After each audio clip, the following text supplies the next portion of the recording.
চলন্ত বাসে ডাকাতি ও নারী যাত্রীদের শ্লীলতাহানির ঘটনায় টাঙ্গাইলের মির্জাপুর থানার পুলিশ 4 জনকে গ্রেপ্তার করেছে। মির্জাপুর থানার ওসি মোশাররফ হোসেন বলেন, এ ঘটনায় লুট হওয়া নগদ টাকা ও কিছু মালামাল উদ্ধার করা হয়েছে। গত সোমবার রাতে ঢাকা থেকে রাজশাহীর উদ্দেশ্যে ছেড়ে আসা ইউনিক রোড রয়্যালসের আমরি ট্রাভেলসের একটি বাসে ডাকাতি ও শ্লীলতাহানির ঘটনা ঘটে। 21শে ভাষা শহীদদের স্মরণে নির্মিত শহীদ মিনার ভাঙচুর, নারী ও শিশু ধর্ষণের প্রতিবাদ জানিয়েছে আওয়ামী লীগ। দলের ভেরিফাইড ফেসবুক পেজে এই বিবৃতি দেওয়া হয়েছে। অন্তর্বর্তী সরকার জানমালের নিরাপত্তা দিতে পারছে না, পাশাপাশি মানুষের জান ও জবানের এবং নারী ও শিশুর সম্ভ্রমের নিশ্চয়তা দিতে পারছে না। অবৈধ দখলদার ফ্যাসিস্ট সরকারের পতন ঘটাতে ঐক্যবদ্ধ লড়াই চালিয়ে যাওয়ার ঘোষণা দেওয়া হয়। জুলাই গণঅভ্যুত্থানের সময় পুলিশের লুট হওয়া বেশ কিছু আগ্নেয়াস্ত্র, গোলাবারুদ এখনও অপরাধীদের হাতে। এখনও 1392টি আগ্নেয়াস্ত্র ও 2,60,531টি গোলাবারুদ উদ্ধার হয়নি। পুলিশ সদর দপ্তর জানায়, সে সময় 5,750টি আগ্নেয়াস্ত্র ও 6,51,609টি গোলাবারুদ লুট হয়। জেল থেকে পালানো 700 আসামিও এখনও গ্রেপ্তার হয়নি।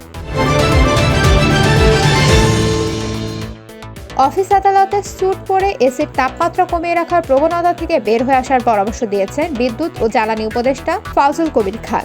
রাজধানীর উত্তরায় বিজিএমইএ ভবনে নবায়নযোগ্য বিদ্যুৎ উৎপাদন নিয়ে আয়োজিত সেমিনারে তিনি এই পরামর্শ দেন। উপদেষ্টা বলেন, আসছে রমজান ও গরমে কোনো লোডশেডিং হবে না। এসির তাপমাত্রা 25 ডিগ্রির নিচে নামানো যাবে না।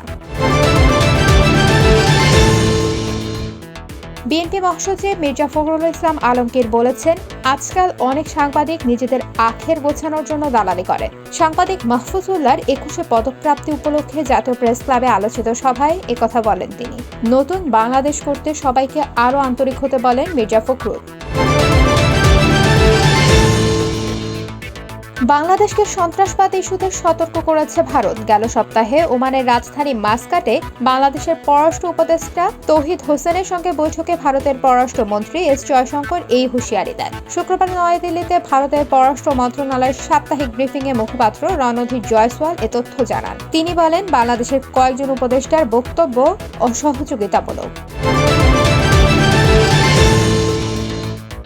যুক্তরাষ্ট্রের প্রতিরক্ষা সদর দপ্তর পেন্টাগনে কয়েক সপ্তাহ ধরে অস্থিরতা চলার পর শুক্রবার দেশটির শীর্ষ সামরিক কর্মকর্তাকে বরখাস্ত করেছেন প্রেসিডেন্ট ডোনাল্ড ট্রাম্প। এর মধ্য দিয়ে দেশের মুখ্য সামরিক নেতা বাছাইয়ের ক্ষেত্রে রাজনীতিকেই প্রাধান্য দিলেন তিনি। বরখাস্ত হওয়া কর্মকর্তা general Charles Q Brown junior.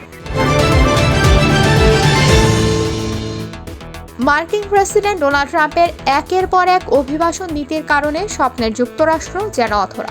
অভিবাসন প্রক্রিয়ার পর এবার মার্কিন ভিসা প্রাপ্তির ক্ষেত্রেও কড়াকড়ি আরোপ করেছে ট্রাম্প প্রশাসন। সম্প্রতি মার্কিন পররাষ্ট্র দপ্তরে ভিসা প্রত্যাশীদের সাক্ষাৎকারে নতুন নীতি ঘোষণা করা হয়েছে। মার্কিন প্রেসিডেন্ট ডোনাল্ড ট্রাম্প বলেছেন, মস্কো ও কিয়েভের মধ্যে যুদ্ধ শেষ করতে হলে রুশ প্রেসিডেন্ট ভ্লাদিমির পুতিন ও ইউক্রেনের প্রেসিডেন্ট ভলোদিমির জেলেনস্কিকে অবশ্যই একত্রিত হতে হবে। হোয়াইট হাউসের সাংবাদিকদের ট্রাম্প বলেন, যুক্তরাষ্ট্র লাখ লাখ মানুষের মৃত্যু বন্ধ করতে চায়। ডু অর ডাই ম্যাচে পাকিস্তানের প্রতিপক্ষ শক্তিশালী ভারত। হারলেই চ্যাম্পিয়ন্স ট্রফি থেকে বাদ পড়তে হবে পাকিস্তানকে। চ্যাম্পিয়ন্স ট্রফিতে এ পর্যন্ত 5 বার ভারতের মুখোমুখি হয়েছে পাকিস্তান। এর মধ্যে 3 বার জিতেছে পাকিস্তান, 2টিতে ভারত।